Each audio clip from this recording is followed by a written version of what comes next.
రైతు భరోసా ఏమో కానీ రైతులకు షాక్ ఇస్తుంది కాంగ్రెస్ సర్కారు. వెబ్సైట్లో లక్షల ఎకరాలను బ్లాక్ చేసి వారిని పంట సాయానికి దూరం చేసింది.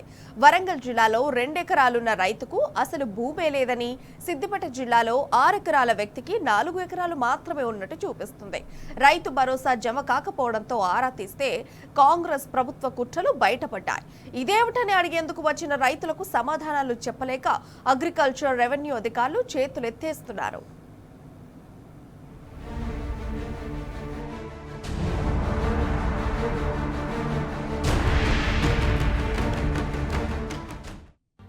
రైతు భరోసా వెబ్సైట్లో రైతుల భూములు గల్లంతవుతున్నాయి.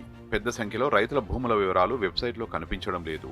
కొంతమంది రైతులకు సంబంధించిన మొత్తం భూముల వివరాలు కనిపించకపోగా మరికొందరి భూముల వివరాలు సగం మాత్రమే కనిపిస్తున్నాయి. రైతు భరోసా పంపిణీకి పలు సర్వే నెంబర్లను బ్లాక్ చేయడమే ఇందుకు కారణమని వ్యవసాయ శాఖ అధికారులు చెబుతున్నారు. ఈ విధంగా రాష్ట్ర వ్యాప్తంగా వందల సర్వే నెంబర్లను బ్లాక్ చేయగా లక్షల ఎకరాలు గల్లంతైనట్టు అధికారులు అంచనా వేస్తున్నారు. దీంతో సదరు రైతులకు రైతు భరోసా బంద్ అయింది. ఇప్పటి వరకు ప్రభుత్వం 2 ఎకరాల వరకు జమ చేయగా ఈ జాబితాలో ఉన్న రైతులకు పెట్టుబడి సాయం అందలేదు. తోటి రైతులకు రైతు భరోసా అందగా తమకు ఎందుకు రాలేదో తెలుసుకునేందుకు వ్యవసాయ శాఖ అధికారుల వద్దకు పరుగులు తీస్తున్నారు. రాష్ట్ర వ్యాప్తంగా ఇలాంటి పరిస్థితే నెలకొన్నది.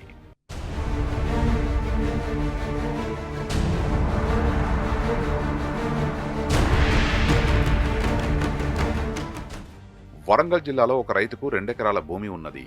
ఆ రైతుకు రైతు భరోసా జమ కాలేదు. దీంతో ఎందుకు రాలేదో తెలుసుకునేందుకు వ్యవసాయ శాఖ అధికారిని సంప్రదించాడు. సదరు అధికారి రైతు వివరాల్ని వెబ్సైట్లో పరిశీలించగా ఆ రైతుకు అసలు భూమే లేనట్టుగా చూపించింది. దీంతో ఇద్దరూ అవాక్కయ్యారు. సిద్దిపేట జిల్లాలో మరో రైతుకు 6 ఎకరాల భూమి ఉన్నది. వెబ్సైట్లో మాత్రం సదరు రైతుకు 4 ఎకరాలు మాత్రమే ఉన్నట్లుగా చూపిస్తున్నది. వెంటనే సదరు అధికారి క్రాప్ బుకింగ్ సర్వేలో పరిశీలించగా ఆ రైతుకు 6 ఎకరాలు ఉన్నట్టు చూపిందని సమాచారం. దీంతో పాటు ఇటీవల నిర్వహించిన నాన్ అగ్రికల్చర్ ల్యాండ్ సర్వేలోనూ పరిశీలించగా ఆ రైతు భూమి ఆ జాబితాలో లేనట్టు తెలిసింది. ఇవన్నీ బాగానే ఉన్నప్పటికీ రెవెన్యూ శాఖ నుంచి వచ్చిన జాబితాలో పలు సర్వే నెంబర్లను బ్లాక్ చేయడమే ఇందుకు కారణమని వ్యవసాయ శాఖ అధికారులు గుర్తించారు. దీనిపై వ్యవసాయ అధికారులు రెవెన్యూ శాఖ అధికారులను సంప్రదించగా కొన్ని భూములకు సంబంధించి సర్వే చేశామని, వాటిపై అనుమానంతో బ్లాక్ లో పెట్టినట్టు చెప్పారని తెలిసింది.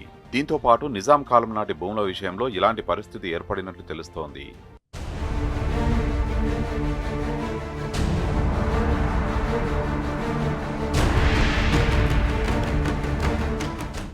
వెబ్సైట్లో భూముల వివరాలు తప్పుగా చూపించడంతో తమ భూములు ఏమయ్యాయోనని రైతులు ఆందోళన చెందుతున్నారు.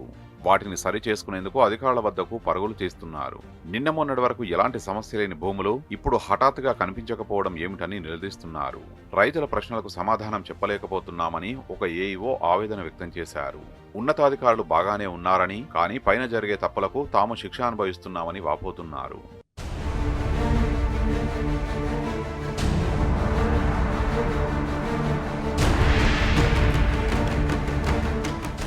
ఇప్పటివరకు 2 ఎకరాల రైతులకు రైతు భరోసా జమ చేసినట్టు ప్రభుత్వం ప్రకటించింది. కానీ క్షేత్రస్థాయిలో చాలా మంది రైతులు తమకు రైతు భరోసా ఎందుకు రాలేదంటూ ఏఈఓలను సంప్రదిస్తున్నారు. 2 ఎకరాల వరకు సుమారు 40 లక్షల మంది రైతులు ఉండగా ప్రభుత్వం 30.26 లక్షల మందికి మాత్రమే రైతు భరోసా జమ చేసింది. ఈ యాసంగిలో కొత్త రైతులు కూడా దరఖాస్తు చేసుకున్నారు. వారికి జమ కాలేదని తెలిసింది. మరోవైపు 2 ఎకరాల వరకే 3 విడతల్లో వేసిన ప్రభుత్వం మొత్తం రైతులకు ఇచ్చేందుకు ఎన్ని విడతలు తీసుకుంటుందో అనే విమర్శలు వ్యక్తమవుతున్నాయి.